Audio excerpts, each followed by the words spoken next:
I offer my remarks in part in gratitude for all those crew members that were blessed to have JESCO support their flights over the decades. My first encounter with JESCO was in 1993 when I was abruptly assigned to what came to become the Phase 1 program, Shuttle Mir. I was met shortly after wheel stop by Mr. George Abbey and Mr. Golden, and they shook my hand and said, "Welcome home. Do you know how to speak Russian?" I said, "Well, I know a couple letters and a couple words, but, well, here are your orders to the Defense Language School out in Monterey. You're going to go learn Russian. You're going to be part of this program." And so, as we went about trying to rebuild the relationship from Apollo-Soyuz and resurrect what knowledge had been accumulated from the Soviet and Russian programs since 1975, it was vitally important for us to have folks around who had that resident expertise and credibility and the language ability to rebuild those relationships. General Tom Stafford was one of those, obviously, as the former commander of Apollo-Soyuz, Glenn Lunny, who was the mission director. But there was this one gentleman at NASA headquarters, JESCO von Puttkamer. Now, I first thought to myself, just who is this guy?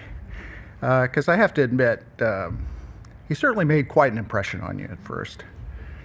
He cut quite a dashing figure with that big mustache and flowing mane of white hair.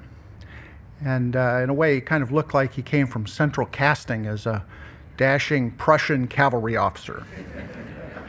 He was multilingual. German was still quite obviously his native tongue, but he was fluent in Russian and even fluent in English after a fashion, even though he never quite left that German accent behind. He had Prussian bearing. He was direct.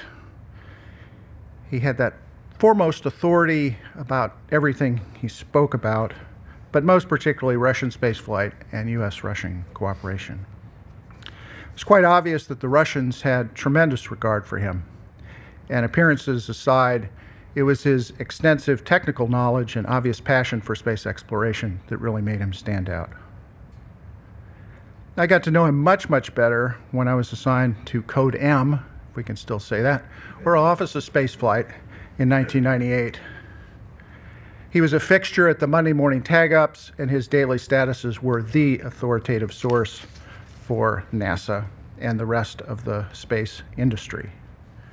I remember him coming into my office one time, and he kind of looked around a little bit, and then he saw the conquest of space on my table. And as you've heard, JESCO was quite the science fiction fan. And he looked at that, and he talked about how he had been inspired by the art of Chesley Bonestell and the words of Willy Ley when he was a young man. In Collier's magazine, when he came over to this country, the Saturday Evening Post and Life magazine, all of those things were part and parcel to the formation of JESCO. And if you think about when he came over, there was no human space exploration. You know, it was just at its very infancy. It was mostly a figment of people's imagination. And so he was one of those that helped science fiction become, in our lifetimes, science reality. And for that, he left his boyhood home in Germany to come join Wernher von Braun at the Marshall Space Flight Center in Huntsville. In his last decade, he was certainly very, very interested in making sure that we had a historical record of all those early pioneering steps. And as you may know, he worked tirelessly to make sure that the words, in particular of Boris Chertok, were captured by the NASA history program. As many of you know, I could kind of tell from the subtle laughter as you were looking at the pictures of JESCO flash up on the screen, JESCO worked very hard, but he also made time to play hard. He was always rubbing it in when he would publish his daily statuses when he happened to be shushing away on the slopes in Austria and then warming up someplace with some glue wine, or when it came to Moscow, cutting a rug after work at the Kavkazskaya Planetsa with the NASA away team.